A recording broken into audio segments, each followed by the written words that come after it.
Peristiwa hipnotis ini terjadi di Jalan Papanggo 1C Tanjung Priuk, Jakarta Utara.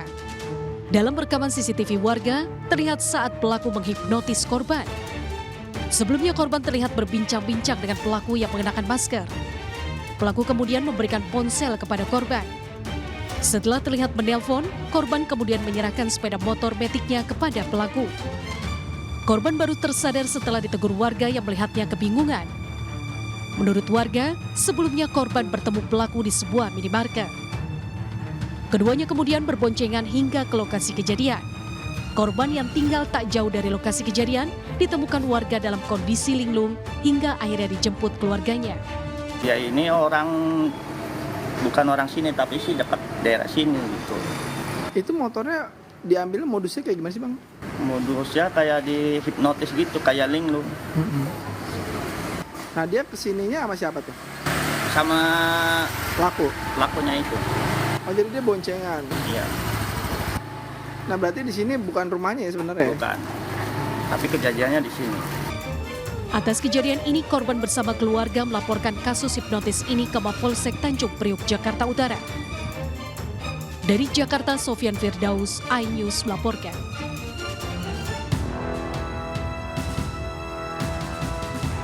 Dua pelaku pencurian barang milik pengemudi yang sedang beristirahat di SPBU Asam Jawa, Kecamatan Torgamba, Labuan Batu Selatan, terekam kamera CCTV. Dalam rekaman CCTV, awalnya seorang pria mengelilingi mobil minibus berwarna hitam yang sedang terparkir sambil memantau situasi. Sementara temannya menunggu di atas sepeda motor. Selanjutnya satu pelaku menuju ke pintu sebelah kiri bagian belakang dan berhasil membukanya. Aksi tersebut sempat kepergok pemilik mobil dan membuat pelaku kabur hingga terjadi aksi kejar-kejaran. Sementara temannya yang menaiki sepeda motor menyusulnya dan membawa pelaku meninggalkan lokasi. Akibat kejadian, korban kehilangan tas berisi handphone, emas, serta uang tunai.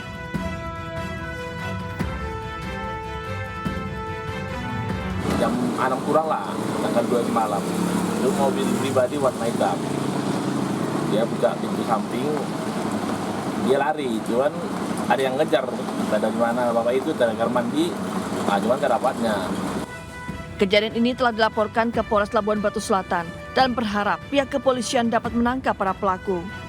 Dari Labuan Batu Selatan, Sumatera Utara, Randi Kurniawan, iNews melaporkan.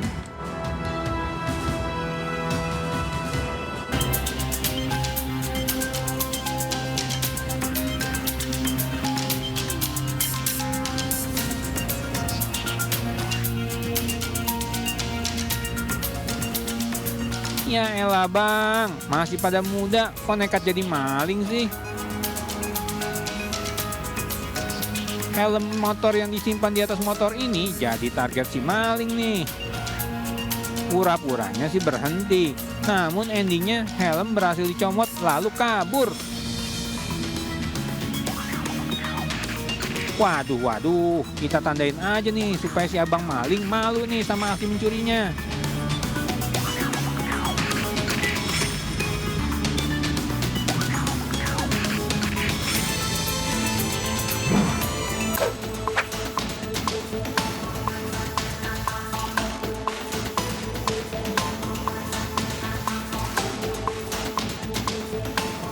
Nah, abang berjaket ojol ini mau ngapain coba Cekiders? Dari gerak-geriknya kayaknya mencurigakan tuh.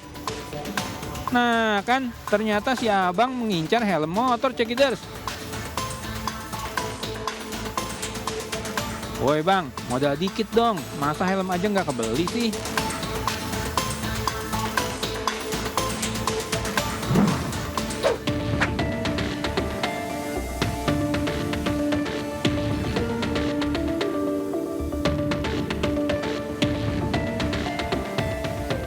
Kita lanjut nih ke aksi pencurian motor Cekiders. Aksi maling motor ini terjadi di kawasan Cikarang, Bekasi. Seorang maling terlihat mengincar motor yang terparkir di halaman rumah. Gak butuh waktu lama nih buat si maling untuk bisa merusak bagian kunci motor.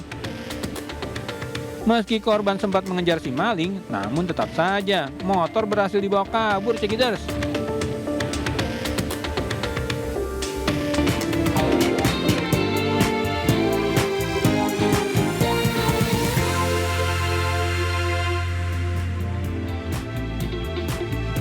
Halo, selamat pagi pemirsa. Selama 60 menit ke depan kami telah menyiapkan sejumlah informasi menarik. Bersama saya, Sabrina Asila, inilah Buletin Anyus Pagi selengkapnya.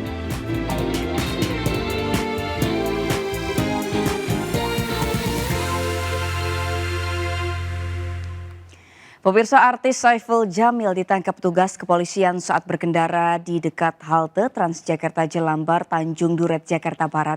Hingga saat ini belum diketahui apa penyebab Saiful Jamil diringkus pihak kepolisian. Saiful Jamil.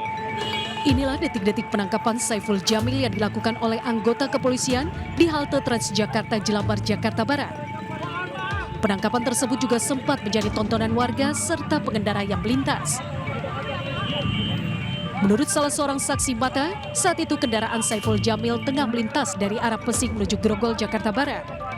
Seketika petugas kepolisian memberhentikan kendaraan bus yang berada di depan mobil Saiful Jamil hingga akhirnya polisi meringkus Saiful Jamil. Dalam penangkapannya, Saiful Jamil juga sempat terlihat beberapa kali berteriak dan meronta dengan kedua tangan terborgol. Pak, kenalin Saiful Jamil tuh Pak ya? Iya, Pak. banyak orang pada kenal. Berapa orang Pak di dalam mobil itu Pak? Di dalam mobil itu yang saya lihat sih ada 2 orang. Oh, 2 orang. Cewek cowok apa? Saiful Jamil Pak? Saya cowok semua. Oh, cowok semua. Tadi Saiful Jamilnya teriak-teriak Pak, bagaimana? Bukan teriak-teriak lagi, sampai digebrak-gebrak sama Intel mobilnya itu. Ngamuk gitu Pak ya? Tadi kan mau keluar, sampai dia teriak, aduh Pak tolong saya dirampok. Udah kan Intel kan makin ini ya kan.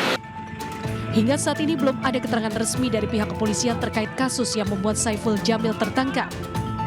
Dari Jakarta, Miftahul Gani, iNews melaporkan. Aktor lawas Ibra Azari ditangkap Satuan Narkoba Polres Jakarta Barat di sebuah apartemen atas kepemilikan narkotika jadi sabu. Selain Ibra Azari, polisi juga menangkap aktris era 90-an Nandia Natasha. Untuk diketahui, Ibra Azari telah 6 kali ditangkap karena narkoba.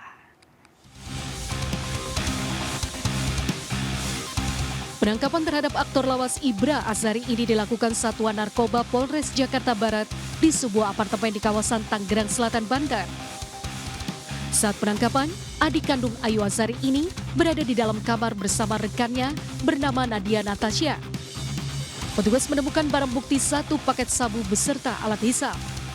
Penangkapan ini merupakan ke-6 kalinya Ibra Azari terjerat hukum dalam kasus yang sama. Usai dilakukan penangkapan, Ibra dan Nandia langsung digelandang ke gedung Sidokes Polres Metro Jakarta Barat untuk dilakukan pemeriksaan tes urin. Sementara dari hasil pemeriksaan, keduanya dinyatakan positif mengandung zat metapetamin dan apetamin. Bahwa hasil dari cek urin adalah positif metafetamin dan amfetamin. Kondisinya sehat, cuma dia ada sedikit sedikit sakit aja, mungkin juga karena habis tertangkap jadi agak sedikit mentalnya agak sedikit drop kali ya. Tim Liputan iNews melaporkan. Aparat Polda Bali dan Polresta Denpasar menangkap seorang sopir taksi yang memeras 2 orang wisatawan asing dan mengancam dengan senjata tajam. Pelaku ditangkap di Bandara Juanda, Surabaya saat hendak melarikan diri ke Nusa Tenggara Timur.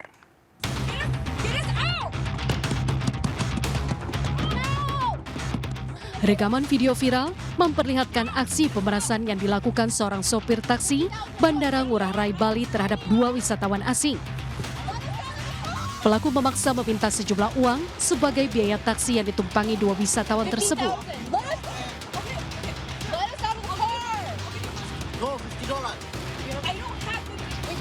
Namun jumlahnya yang diminta tidak sesuai dengan kesepakatan. Tak hanya memaksa, pelaku juga mengancam dengan senjata tajam. Kedua korban kemudian memaksa turun dan berteriak minta tolong.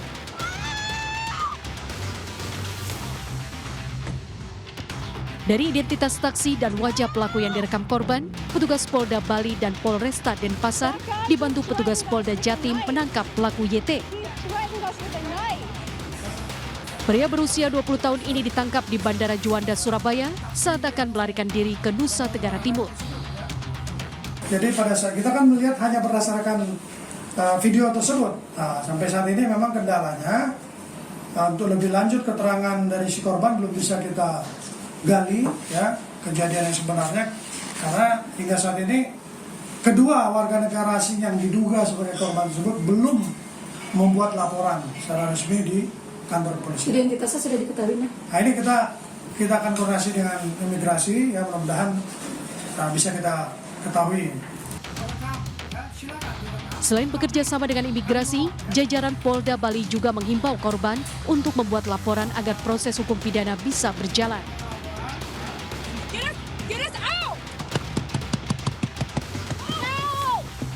Selain dijerat pasal pemerasan dan pengancaman, petugas juga menjerat pelaku dengan undang-undang darurat tentang senjata tajam dengan ancaman 10 tahun penjara.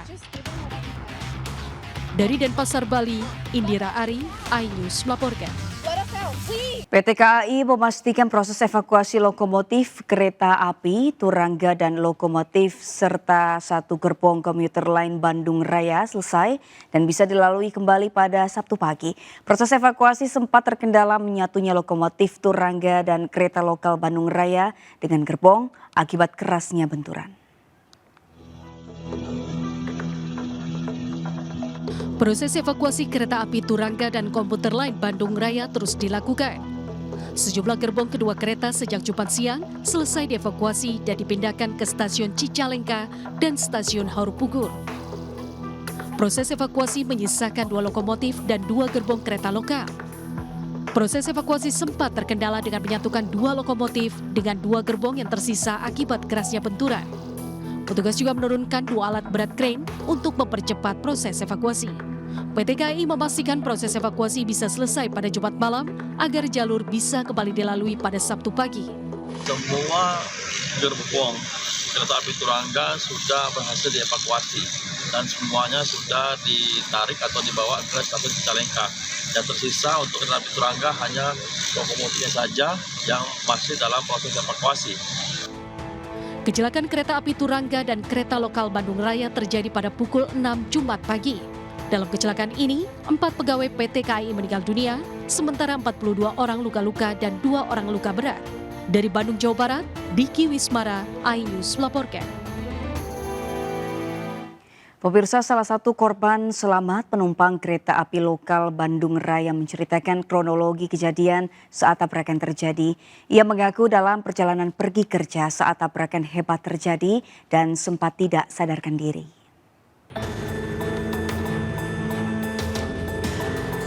Karyawan RSUD Cicalengka Diki Ramdhani merupakan salah satu korban selamat dari kecelakaan 2 kereta api, yakni KA Turangga jurusan Surabaya Gubeng Bandung dan KA Lokal Bandung Raya di kawasan Cicalengka, Kabupaten Bandung pada Jumat pagi. Setelah mendapatkan perawatan intensif, Diki menceritakan sedikit tentang kronologi kecelakaan. Diki mengaku saat itu ia sedang dalam perjalanan pergi bekerja. Dan saat tabrakan hebat terjadi, dirinya tidak sadarkan diri. Ya jadi blank aja. Jadi sadar-sadar di mana? Nggak tahu berapa, pokoknya pas TKP aja agak langsung sadar itu. Udah selebihnya mah dibawa ke sini. Maksudnya dibawa ke sininya pakai ambulans kan atau dalam tadi diantar naik gitu. Dengan siapa, Pak? Sama satpam. Apakah ada ledakan? Enggak ada. Itu di gerbong rame atau pas lagi sepi? Jadi kita siap, juga kita sudah minta bantuan ke tenaga puskesmas sekeliling, para medis dan medisnya mengantisipasi kalau memang jumlah korbannya bertambah. Sementara itu salah satu saksi, yakni warga sekitar, bernama Elis Rohayati mengatakan kejadian terjadi sekitar pukul 6:05 waktu Indonesia Barat. Sebelum kecelakaan, Elis yang hendak menuju ke rumah tetangganya sempat melihat kereta Turangga berjalan seperti biasa. Namun tak berselang lama terdengar suara benturan yang cukup kencang. Elis pun sempat membawa para penumpang ke rumahnya sambil menunggu petugas datang melakukan evakuasi. Habis dari rumah teman, cuman dengar suara aja kayak balon meletus, tapi ada suara ledakan juga gitu, tapi enggak terlalu keras, soalnya agak jauh. Pas udah gitu ini teh Bu, kenapa bapak dia tabrakan, kata ibu yang dari penumpang. Tim Liputan iNews melaporkan. Peristiwa tabrakan antara dua kereta api pada hari Jumat 5 Januari 2024 di wilayah Cicalengka, Kabupaten Bandung telah menggegerkan masyarakat Indonesia di awal tahun ini. Berikut kronologi dan dugaan penyebab tabrakan tersebut terjadi.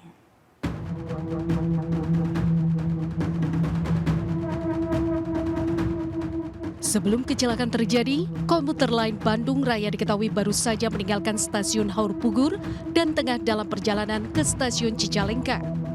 Sementara itu kereta Turangga sudah melewati stasiun Garut dan dalam perjalanan menuju stasiun Bandung. Saat keduanya tiba di petak jalan antara stasiun Haur Pugur dan stasiun Cicalengka, tabrakan kedua kereta tersebut tak terhindarkan karena rel yang dilewati merupakan jalur tunggang. Jalur tersebut hanya memperbolehkan satu kereta yang melintas dan diprioritaskan untuk kereta jarak jauh. Artinya kereta lokal harus berhenti dan menunggu jalur itu kosong. Tabrakan itu mengakibatkan 4 orang meninggal dari petugas KAI yang terdiri dari 1 masinis, 1 orang asisten masinis, 1 petugas keamanan, dan 1 pramugara kereta, serta 37 penumpang mengalami luka ringan. Sementara dugaan penyebab tabrakan karena jalur tersebut jalur tunggal yang rawan kecelakaan dibandingkan dengan jalur ganda. Penyebab lainnya kemungkinan karena masalah sinyal, komunikasi, dan lain sebagainya. Penyebab pastinya tabrakan ini masih dalam penyelidikan pihak yang berwenang.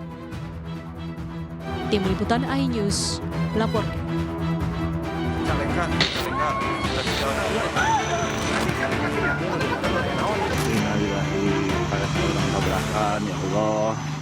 Sebuah truk trailer terguling ke dalam saluran air setelah tertabrak truk trailer pengangkut kontainer di Jalan Cakung Cilincing, Jakarta Utara.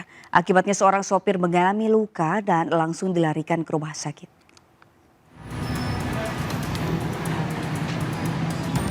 Bagian depan truk trailer ini terperosok dan nyaris tenggelam di dalam saluran air sesaat setelah tertabrak truk trailer pengangkut kontainer di Jalan Cakung Cilincing, Jakarta Utara.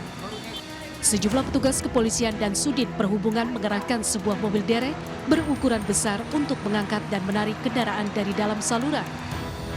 Namun bobot kendaraan dan medan yang sulit membuat upaya ini tak cukup membuahkan hasil.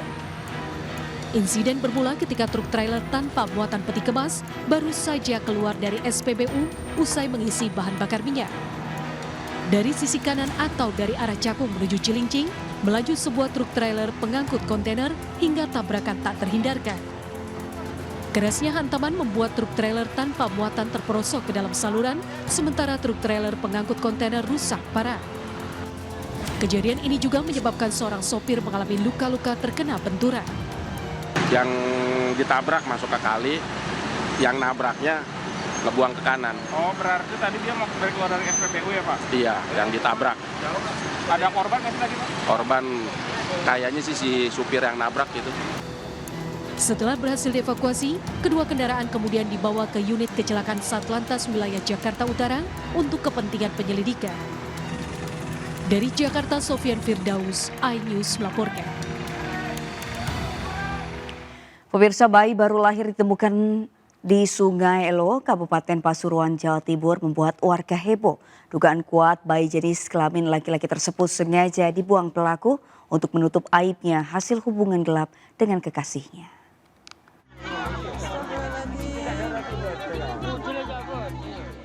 Dalam video amatir milik salah satu warga, bayi tergolek di pinggir jalan Desa Pulau Kerto, Keraton Kabupaten Pasuruan usai dievakuasi warga.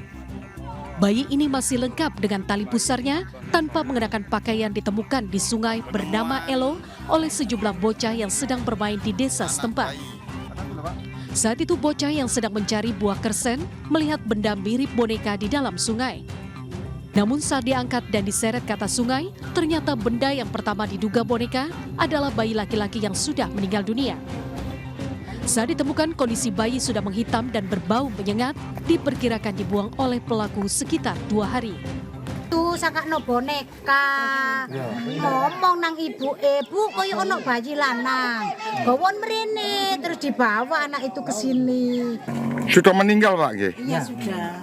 Basi. Tak meninggal ya nangis. Iya banyak. Itu langsung dilaporkan ke polisi. Loh, langsung polisi itu. Aparat kepolisian mendatangi lokasi kejadian untuk melakukan penyelidikan dan sejumlah saksi dimintai keterangan di ruang Satreskrim Mapolres Pasuruan Kota. Nah di sini bayi adalah seorang laki-laki yang masih ada pusarnya. Nah ini karena perbuatan merupakan perbuatan pidana, kami terbitkan laporan polisi, kemudian kami akan melakukan pemanggilan terhadap saksi-saksi terkait dengan peristiwa ini. Sementara itu, jasad bayi laki-laki dievakuasi ke RSUD S. Sudarsono, Kota Pasuruan, Jawa Timur oleh pihak kepolisian. Dari Pasuruan, Jawa Timur, Jaka Samudra, iNews melaporkan. Seorang warga di Kabupaten Bengkayang, Kalimantan Barat mendadak viral. Korban terpaksa melewati detik-detik mengerikan kala terjebak di depan sebuah ruko saat banjir bandang melanda.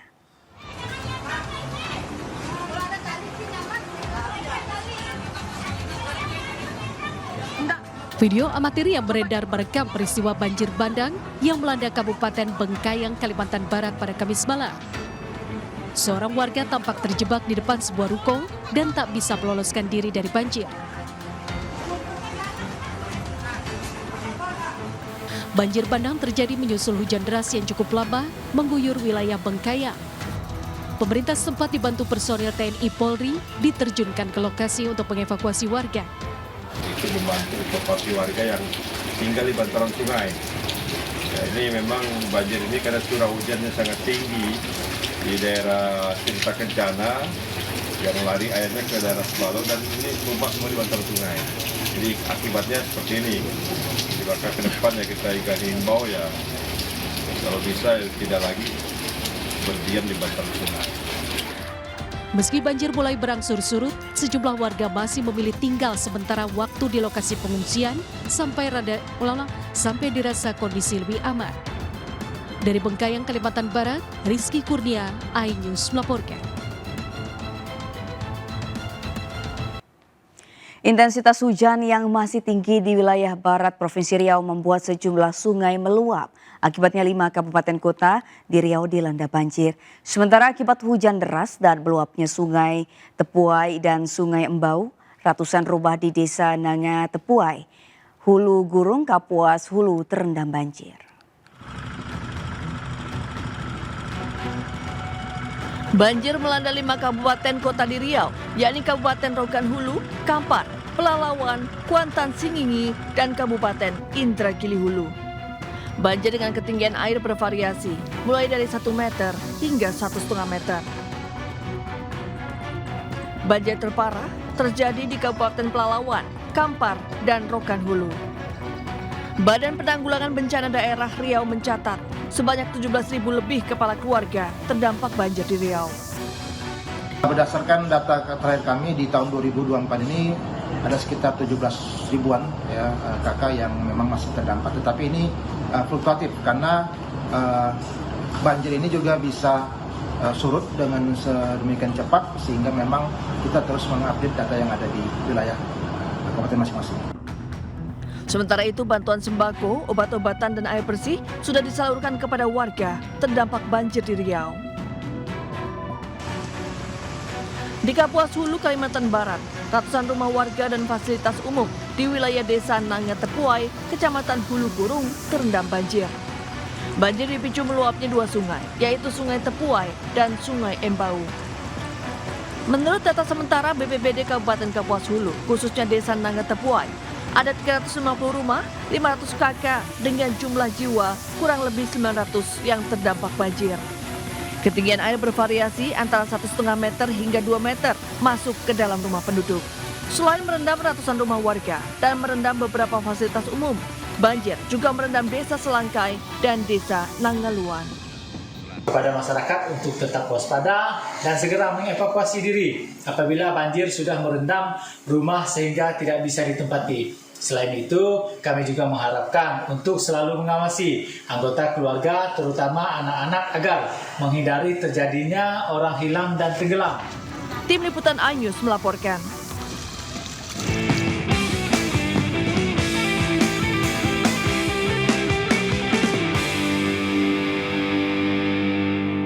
Calon Presiden nomor urut 3, Ganjar Pranowo menemui ribuan relawan di Blora, Jawa Tengah. Ganjar mengingatkan seluruh relawan untuk taat aturan agar kejadian penganiayaan di Kabupaten Boyolali tidak terulang kembali.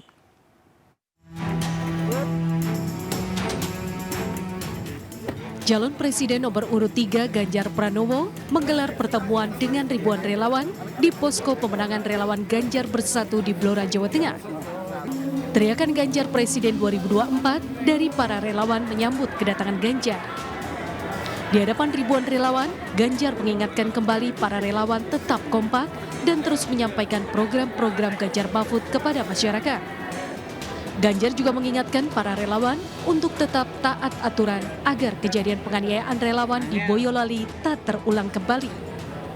Ganjar memastikan jika ada pendukungnya yang disakiti, pihaknya akan terus melawan.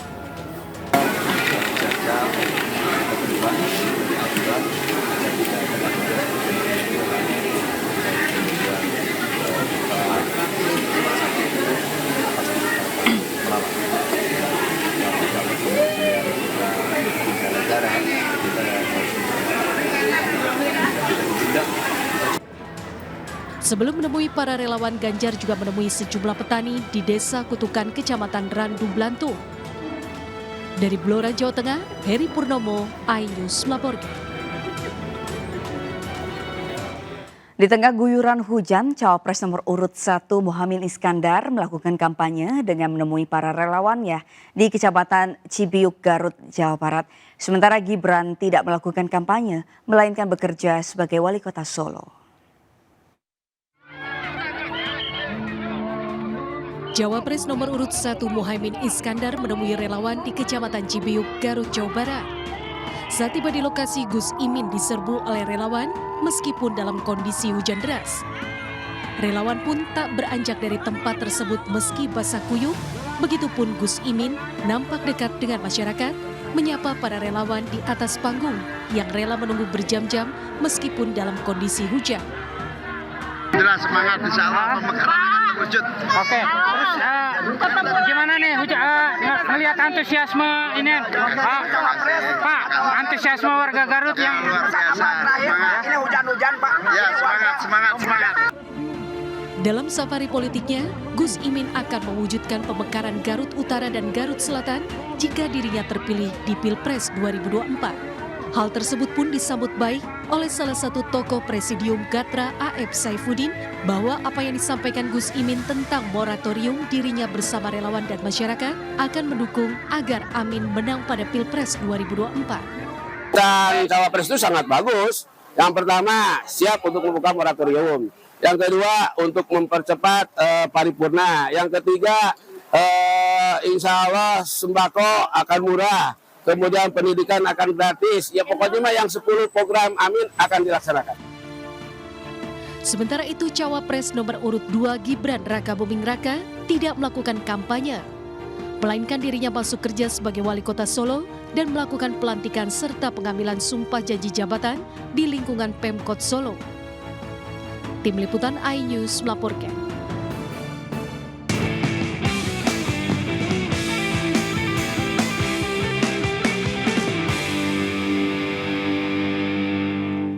Pemirsa, MNC Vision bersama MNC Peduli kembali memberikan santunan kepada anak-anak yatim dan duafa. Santunan berupa sembako dan perlengkapan sekolah diberikan kepada penghuni panti yatim dan duafa Mizan Amanah Jagakarsa, Jakarta Selatan.